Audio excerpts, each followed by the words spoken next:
जय हिंद दोस्तों, उम्मीद करता हूं कि आप सब लोग बेहतर होंगे। स्वागत है एक बार फिर से आप सभी का SCS एकेडमी के YouTube चैनल पर। दोस्तों, इस क्लास में हम डिस्कस करते हैं भारत के भूगोल पर आधारित इंपॉर्टेंट क्वेश्चंस को, और ये हमारी पूरी एक लेक्चर श्रृंखला चल रही है। इस लेक्चर श्रृंखला का आज हमारा ये 15वां लेक्चर है। आज के इस लेक्चर में हम डिस्कस करने वाले हैं भारत में परिवहन के जो संसाधन है उनसे इंपॉर्टेंट क्वेश्चंस को लेकर। क्लियर? तो चलिए शुरू करते हैं आज के इस लेक्चर को, जिसमें आज का आपका पहला प्रश्न है दोस्तों, विश्व की विशालतम सड़क प्रणालियों में भारत का स्थान है। याद रखिए, भारत पहले सड़क प्रणाली की दृष्टि से इतने आगे नहीं था, लेकिन अगर हम 2023 तक की बात करें तो भारत विश्व में सबसे बड़ी सड़क प्रणाली वाला देश है। भारत में लगभग 63.73 लाख किलोमीटर के आसपास सड़क व्यवस्था फैली हुई है। इसके बाद स्थान आता है दोस्तों अमेरिका का। अमेरिका में लगभग 60 लाख किलोमीटर के आसपास सड़क व्यवस्था देखने को मिलती है, और उसके बाद चाइना और दूसरे देशों का स्थान आता है। लेकिन भारत सड़क प्रणाली की दृष्टि से देखें तो विश्व का सबसे बड़ा देश बन गया है। अगर भारत की सड़कों को देखें तो यहां पर हम सड़कों को दोस्तों 3 इंपॉर्टेंट भागों में बांट सकते हैं। नंबर 1 हम बोलते हैं दोस्तों राष्ट्रीय राजमार्ग। नंबर 1 पे क्या आता है? राष्ट्रीय राजमार्ग। और राष्ट्रीय राजमार्ग की जब हम बात करते हैं तो भारत में लगभग 1,44,634 किलोमीटर के आसपास राष्ट्रीय राजमार्ग जो है उसका जाल फैला हुआ है, जो कि राष्ट्रीय स्तर पर है। और भारत का जो राष्ट्रीय राजमार्ग प्राधिकरण है वो इनकी देखरेख और प्रबंधन का काम करता है। उसके बाद देखें दोस्तों तो राज्य के राजमार्ग होते हैं। राज्य के राजमार्ग की जब मैं बात करता हूं तो लगभग 1,86,908 किलोमीटर के आसपास राज्य राजमार्ग विस्तृत है। और लगभग दोस्तों 59 लाख किलोमीटर के आसपास हम देखें तो ये हमें बोल सकते हैं अन्य सड़कों की लंबाई देखने को मिलती है भारत में। तो भारत सड़कों की दृष्टि से विश्व में विशालतम नेटवर्क वाला देश बन गया है, ये ध्यान रखिएगा, जिसमें राष्ट्रीय राजमार्ग हो, राज्य राजमार्ग हो या अन्य सड़कों की टोटल लंबाई लगभग 63,73,000 किलोमीटर के आसपास मिलती है। ठीक है, चलिए अगला प्रश्न है, सड़कों की कुल लंबाई के आधार पर निम्नलिखित राज्यों का सही अवरोही क्रम बताना है। सबसे ज्यादा सड़कें दोस्तों उत्तर प्रदेश में है, उससे कम महाराष्ट्र में, उससे कम उड़ीसा में, और उसके बाद तमिलनाडु का स्थान आता है। सी आपका सही उत्तर हो जाएगा। अगला प्रश्न है, निम्नलिखित में से किस राज्य में राष्ट्रीय राजमार्गों का सबसे बड़ा तंत्र विद्यमान है? तो याद रखिए, राष्ट्रीय राजमार्गों का सबसे बड़ा तंत्र या सबसे ज्यादा लंबाई हमें उत्तर प्रदेश में मिलती है। ठीक है, उत्तर होगा आपका डी। अगला प्रश्न है, देश में सड़कों की कुल लंबाई में राष्ट्रीय राजमार्ग का योगदान कितना है? तो मैंने आपको पहले ही बताया कि देश में लगभग 63,73,000 किलोमीटर के आसपास सड़कों की टोटल लंबाई है, जिसमें लगभग 1,44,634 किलोमीटर के आसपास राष्ट्रीय राजमार्ग हैं। और हम मोटा मोटा देखें दोस्तों तो लगभग 2% के आसपास भारत में कुल राष्ट्रीय राजमार्गों की लंबाई हमें देखने को मिलती है। तो राष्ट्रीय राजमार्गों की लंबाई जो है भारत में कुल सड़कों में 2% के आसपास है, लेकिन 40% यातायात हो, आवागमन की व्यवस्था हो, वो इन 2% राष्ट्रीय राजमार्गों से ही होती है। तो सबसे ज्यादा वजन, सबसे ज्यादा भार ढोने वाले, सबसे ज्यादा व्यस्त, सबसे ज्यादा काम में योगदान देने वाले जो है वो राष्ट्रीय राजमार्ग हैं, जो देश के अलग अलग राज्यों को आपस में जोड़ने का काम करते हैं। और राष्ट्रीय राजमार्ग प्राधिकरण जो है दोस्तों, उसके अंतर्गत इनकी पूरी प्रबंधन और नियमन की व्यवस्था आती है। अगला प्रश्न है, भारत का सबसे लंबा राष्ट्रीय राजमार्ग कौन सा है? तो ध्यान रखेंगे NH-44 जो है भारत का सबसे लंबा राष्ट्रीय राजमार्ग है, जो कि आपको जम्मू कश्मीर श्रीनगर क्षेत्र से लेकर कन्याकुमारी तक विस्तृत मिलता है, जिसकी लंबाई लगभग 3,745 किलोमीटर के आसपास मिलती है दोस्तों। पहले NH-7 होता था, लेकिन NH-7 जो है उसकी जगह पर अब NH-44 है। NH-44 के अंतर्गत ही NH-7 आता है, ये भी ध्यान रखिएगा। उत्तर से दक्षिण में एक सबसे लंबा राष्ट्रीय राजमार्ग के तौर पर आप NH-44 को देखते हैं। ठीक, अगला प्रश्न है, निम्नलिखित में से किन शहरों को उनकी स्थिति के कारण 0 माइल सिटी के रूप में जाना जाता है? तो याद रखिएगा कि अगर हम इन सभी शहरों की बात करें तो इसमें नागपुर का नाम जो है वो आता है दोस्तों। नागपुर को 0 माइल सिटी के रूप में जाना जाता है। अब ये 0 माइल होता क्या है, पहले उसको समझने की जरूरत है। 0 माइल सिटी जो है दोस्तों, इसका मतलब होता है कि कोई भी शहर जो है, गांव जो है या देश की वो जगह जहां से अन्य शहर या गांव के साथ उसकी दूरी को मापा जाता है। मान लीजिए कि एक ए है और एक बी है, तो ये ए जो है ये केंद्र है, यहां से आप बी का, सी का, डी का, ये सब दूरियों को निकालेंगे तो ये जो सेंटर होगा दोस्तों, ये जिस भी शहर में होगा, गांव में होगा या बोल सकते हैं कि देश में होगा, उसे उसका 0 माइल सिटी के नाम से जान लेंगे, जहां से अन्य क्षेत्रों के साथ उसकी दूरी को मापा जाता है। ठीक है, जैसे आप सड़कों पे जाते हैं तो आपको अलग अलग पत्थर लिखे मिलते हैं। अब जो पत्थर लिखे उसमें लिखा होता है कि 200 किलोमीटर दूर है, 100 किलोमीटर दूर है, 50 किलोमीटर दूर है। वैसे ही दोस्तों वो जो किलोमीटर है वो जिस जगह आप जा रहे हैं वहां पर एक ऐसा सेंटर होगा जहां से वो दूरी मापी गई है, इसका मतलब वो 0 माइल सिटी के तौर पर आप उसको देखते हैं। महाराष्ट्र में नागपुर को 0 माइल सिटी कहते हैं दोस्तों। अंग्रेजों के शासनकाल में नागपुर को केंद्र माना जाता था। अंग्रेजों ने यहीं पर 0 माइल स्टोन लगाया था जहां से देश के दूसरे हिस्सों की दूरी को मापा जाता है। ठीक है, अगला प्रश्न है राष्ट्रीय राजमार्ग संख्या 1 निम्नलिखित में से किन किन नगरों के मध्य है? तो याद रखिएगा कि राष्ट्रीय राजमार्ग संख्या 1 दिल्ली और अमृतसर के बीच में है, भारत पाक सीमा के समांतर ये कुछ हमको दिखाई पड़ता है। स्वर्णिम चतुर्भुज का पूर्वी पश्चिमी गलियारा निम्नलिखित में से किन केंद्रों को जोड़ता है? तो ध्यान रखेंगे कि पूर्वी और जो पश्चिमी गलियारा है वो सिलचर और पोरबंदर को जोड़ता है, ये ध्यान रखिएगा। ठीक है, अगला प्रश्न है भारतीय स्वर्णिम चतुर्भुज योजना जोड़ती है? तो याद रखिएगा दिल्ली, मुंबई, चेन्नई, कोलकाता को, जो देश के 4 महानगर हैं, इन चारों महानगरों को आपस में जोड़ने का काम करती है कौन सी? स्वर्णिम चतुर्भुज योजना, जिसमें दिल्ली, मुंबई, चेन्नई, कोलकाता आपके जो 4 महानगर हैं, इन चारों महानगरों को आपस में कनेक्ट किया गया है और इनके माध्यम से जो अन्य सड़कें हैं राज्य के राजमार्ग की वो जोड़ी गई हैं, जिससे कि भारत में यातायात हो, परिवहन हो, ट्रांसपोर्टेशन का जो व्यवस्था है वो बहुत बेहतर हो सके। इसके पीछे का मुख्य उद्देश्य कहीं ना कहीं देश में सप्लाई चेन को सुधारना भी है। कहीं ना कहीं पूरे देश में जो व्यवस्था है इन 4 महानगरों से होकर जाती है और इन चारों महानगरों को जब आपस में सड़क व्यवस्था से जोड़ा गया, उसके माध्यम से इन सड़कों से अन्य नगर भी जुड़ गए। इसका मतलब सभी क्षेत्रों को इन सड़कों के माध्यम से जोड़ा गया है, जिससे कि भारत में जो भी ट्रांसपोर्टेशन का काम आप करें वो आसान हो जाए, उसमें अनावश्यक देरी ना हो, सप्लाई चेन बेहतर होगी, नुकसान कम होगा, जिससे कि देश की व्यवस्था को बढ़ोतरी मिलेगी। इस स्वर्णिम चतुर्भुज योजना में दोस्तों लगभग 5846 किलोमीटर लंबी 6 लेन सड़क का निर्माण किया जा रहा है और इसकी जो व्यवस्था है दोस्तों वो 24 अक्टूबर को 1998 में सबसे पहले आधिकारिक तौर पर देखी गई थी कि इसको विचार आया, अटल बिहारी वाजपेयी जी के द्वारा इस व्यवस्था को दर्शाया गया था और 1999 तक इस पर फाइनल डिसीजन ले लिया गया। 2001 में इसका कार्य प्रारंभ हो गया था और ये याद रखिएगा कि जो स्वर्णिम चतुर्भुज योजना है वो अटल बिहारी वाजपेयी जी के शासनकाल में लाई गई थी। क्लियर, इसके अंतर्गत 5846 किलोमीटर के आसपास सड़कों का निर्माण किया जा रहा है। 2012 में ये बनकर तैयार हो गया। इसका कार्य जो है वो पूर्ण कब हुआ है?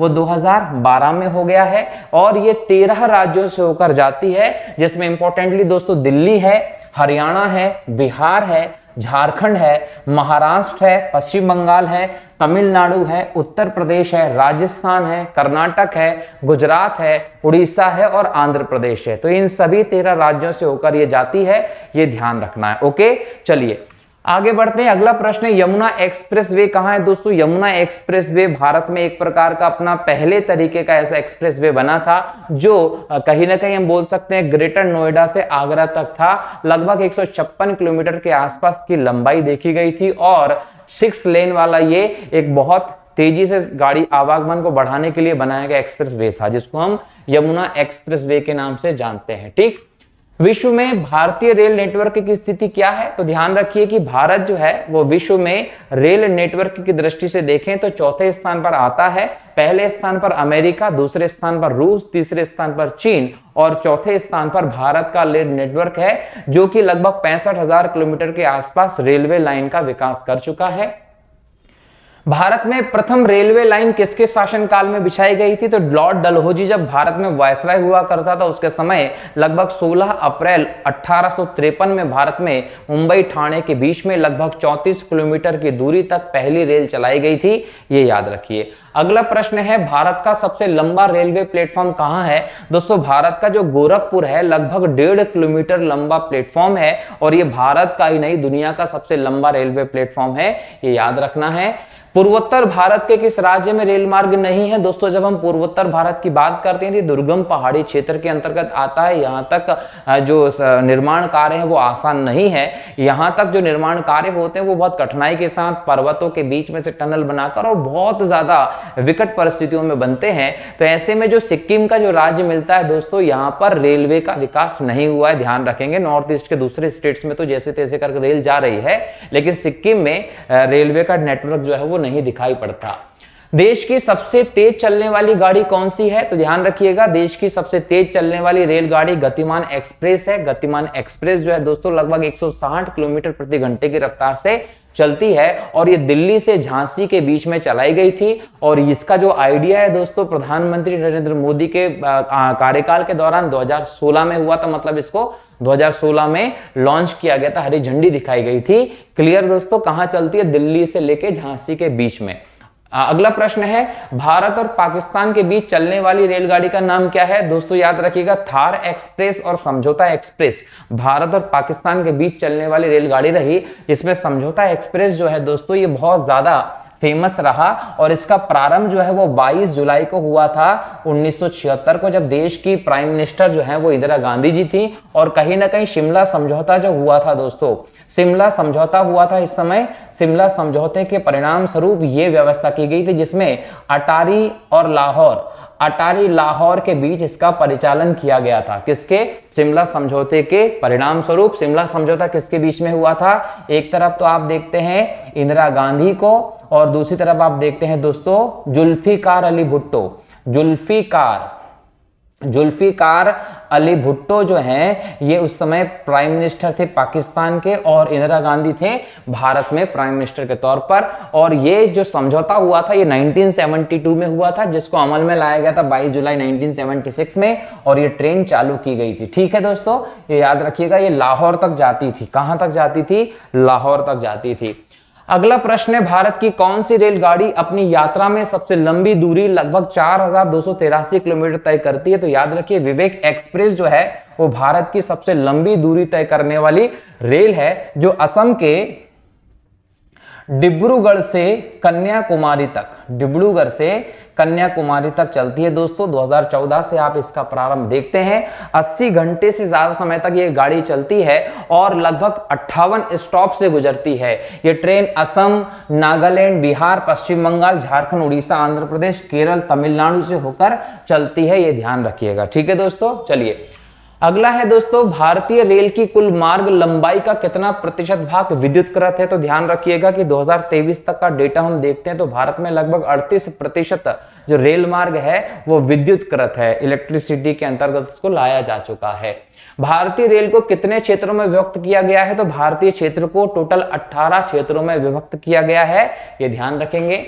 दक्षिण पश्चिम रेलवे का मुख्यालय कहां है? हुबली कर्नाटक के धारवाड़ में है। यहां पर आपको दक्षिण पश्चिम रेलवे का मुख्यालय दिखता है। पूर्व मध्य रेलवे का मुख्यालय कहां है? पूर्व मध्य रेलवे का मुख्यालय हाजीपुर बिहार में है। उत्तर पश्चिमी रेलवे का मुख्यालय कहां है? जयपुर राजस्थान में है। भारत में कितने प्रकार के रेल मार्ग हैं? तो भारत में 3 प्रकार के रेल मार्ग हैं। एक है दोस्तों बड़ी लाइन, एक बोलते हैं आप मीटर गेज मध्यम, और एक है दोस्तों नेरो गेज। जो नेरो गेज है इसके बीच में 0.610 मीटर का गैप होता है।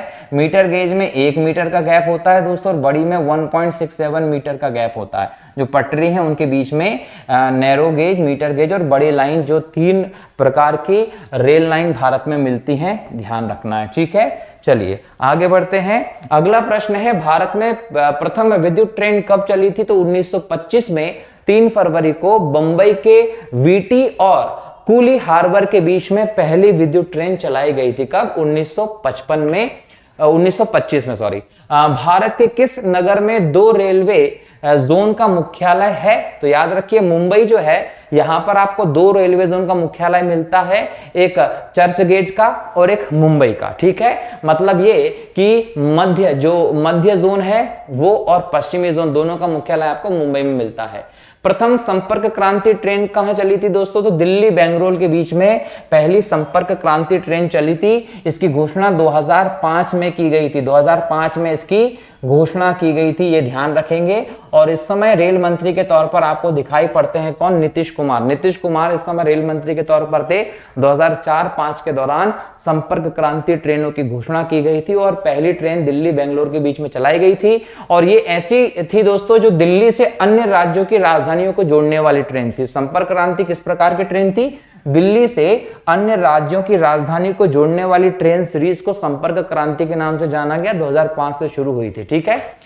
पहली उदय एक्सप्रेस ट्रेन किन स्टेशनों के बीच शुरू हुई थी? तो ध्यान रखेंगे कि पहली जो बोल सकते हैं उदय एक्सप्रेस ट्रेन है दोस्तों, कोयंबटूर और बेंगलुरु स्टेशन के बीच में शुरू हुई थी। ये उदय एक्सप्रेस ट्रेन जो है दोस्तों 2018 में चालू की गई थी। ये डबल डेकर वातानुकूलित उत्कृष्ट प्रकार की ट्रेन के डब्बों वाली ट्रेन थी दोस्तों, ये याद रखिएगा, ठीक है। चलिए, तो ये इसको क्या बोला आपने? उदय एक्सप्रेस। भारत में पहली यात्री रेलगाड़ी निम्नलिखित में से किस राज्य में शुरू की गई थी? महाराष्ट्र में 16 अप्रैल 1853 को मुंबई ठाणे के बीच में यह ट्रेन शुरू की गई थी, ध्यान रखिएगा, ठीक है। अब तक काम में आने वाला विश्व का सबसे पुराना भाप का इंजन कौन सा है? फेरी क्वीन है दोस्तों। ये इंजन 1855 में बनवाया गया था और कहीं ना कहीं ये विश्व का सबसे पुराना भाप का इंजन है, ठीक है, जिसकी रफ्तार 30 से 50 किलोमीटर प्रति घंटे की हुआ करती थी। भारत में वायु परिवहन का विकास कब प्रारंभ हुआ? 1911 में भारत में वायु परिवहन का विकास हुआ, जब इलाहाबाद से नैनी, इलाहाबाद जो है यहां से नैनी तक वायुयान के माध्यम से डाक सेवा को संचालित किया गया था। विश्व की सर्वप्रथम हवाई डाक सेवा का प्रारंभ कब हुआ? 1911 में। इलाहाबाद से नैनी के बीच में 18 फरवरी 1911 को हुआ था, ध्यान रखेंगे। अगला प्रश्न दोस्तों, एयर इंडिया का मुख्यालय कहां है? तो ध्यान रखेंगे, एयर इंडिया का मुख्यालय वर्तमान में आपको देखने को मिलेगा गुरुग्राम हरियाणा में। गुरुग्राम हरियाणा में है वर्तमान में एयर इंडिया का मुख्यालय। प्रारंभ में इसका मुख्यालय दोस्तों मुंबई में बनाया गया था। जहांगीर रतन जी, याद रखिएगा, जहांगीर रतन जी दादा भाई टाटा, ये जो थे दोस्तों, इन्होंने टाटा एयरलाइंस के नाम से 1932 में, कब? 1932 में इसकी स्थापना की थी और इसका मुख्यालय मुंबई में था उस समय। लेकिन याद रखिएगा, आजादी के बाद 1953 के बाद हम देखें तो एयर इंडिया जो है इसका राष्ट्रीयकरण कर दिया गया, सरकार के अंतर्गत आ गई। लगातार सरकार के अंतर्गत रही, कई बार इसका फेरबदल भी किया गया स्थिति में, लेकिन ये बहुत ज्यादा घाटे में रही। तो अंततः 27 जनवरी 2022 को पुनः टाटा समूह को एयर इंडिया दे दिया गया दोस्तों। तो एयर इंडिया जो है वो पुनः किसके बोल सकते हैं अंतर्गत है? टाटा समूह के अंतर्गत है। इसकी स्थापना 1932 में की गई थी। निजी क्षेत्र में देश का पहला अंतरराष्ट्रीय हवाई अड्डा कहां निर्माणाधीन है? तो याद रखेंगे, केरल कोच्चि में निर्माणाधीन है। स्वामी विवेकानंद एयरपोर्ट भारत के किस शहर में? दोस्तों, स्वामी विवेकानंद एयरपोर्ट भारत के रायपुर शहर में, रायपुर छत्तीसगढ़ की राजधानी है, ध्यान रखेंगे। इसके अलावा रांची जो है, जहां पर बिरसा मुंडा हवाई अड्डा मिलता है आपको। नेताजी सुभाष चंद्र बोस अंतरराष्ट्रीय हवाई अड्डा कहां है? कोलकाता के हवाई अड्डे को नेताजी सुभाष चंद्र बोस अंतरराष्ट्रीय हवाई अड्डे के नाम से आप जानते हैं। मुंबई का जो हवाई अड्डा है दोस्तों, इसको छत्रपति शिवाजी महाराज अंतरराष्ट्रीय हवाई अड्डा कहते हैं। दिल्ली का जो हवाई अड्डा उसको इंदिरा गांधी हवाई अड्डा के नाम से जानते हैं। भारत का सबसे लंबा राष्ट्रीय जलमार्ग कौन सा है दोस्तों? राष्ट्रीय जलमार्ग 1 जो है, ये भारत का सबसे लंबा राष्ट्रीय जलमार्ग हल्दिया से इलाहाबाद के बीच में है, ठीक है। भारत के कुल अंतरराष्ट्रीय व्यापार का कितना प्रतिशत भाग समुद्र के द्वारा होता है? तो याद रखिएगा, भारत का जो अंतरराष्ट्रीय व्यापार होता है वो लगभग 98% तक समुद्री मार्गों के द्वारा ही संपन्न किया जाता है, जिसके लिए भारत के इतने लंबे जो लगभग 6100 किलोमीटर का समुद्री तट है, वहां पर अलग अलग बंदरगाह मौजूद हैं। उन बंदरगाहों के माध्यम से ही ये व्यापार संचालित किया जाता है। भारत में कितने मुख्य बंदरगाह हैं? तो भारत में 13 मुख्य बंदरगाह देखने को मिलते हैं दोस्तों। अगर इन 13 बंदरगाहों का नाम लें दोस्तों तो याद रखिएगा, कांडला, कांडला के बाद हम जाएंगे मुंबई, मुंबई के बाद हम जाएंगे दोस्तों जवाहरलाल नेहरू, जवाहरलाल नेहरू, या फिर हम इसको बोलते हैं नहावा शेवा।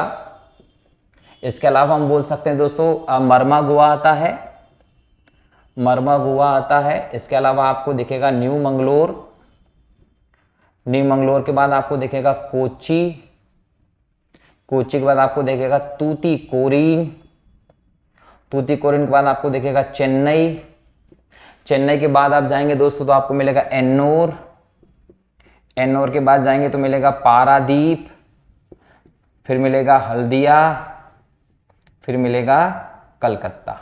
तो ये भारत में दोस्तों ये सभी के सभी बंदरगाह हैं, जिसमें से हम देखें दोस्तों कांडला हो, मुंबई हो, जवाहरलाल नेहरू हो, मरमागुआ हो, न्यू मंगलोर हो, ठीक है, और कोची हो। ये जो 6 हैं, ये 6 जो हैं वो पश्चिमी तट पर हैं।